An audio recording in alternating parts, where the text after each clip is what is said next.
welcome back to the channel, and today I'm going to walk you through how to fix the Google Play services has stopped in 2025. Now the first thing you need to do is restart your device, because this is the quickest and often most effective first step to resolve temporary glitches. Next, you can clear cache and data for Google Play services. Next, you can check your internet connection to ensure you have a stable Wi-Fi or mobile data connection. Try switching between them to see if the issue persists. If that does not work, update Google Play.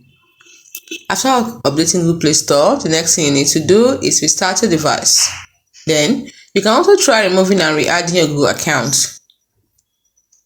Ensure your device's date and time are correct, because sometimes incorrect date and time settings can interfere with Google services.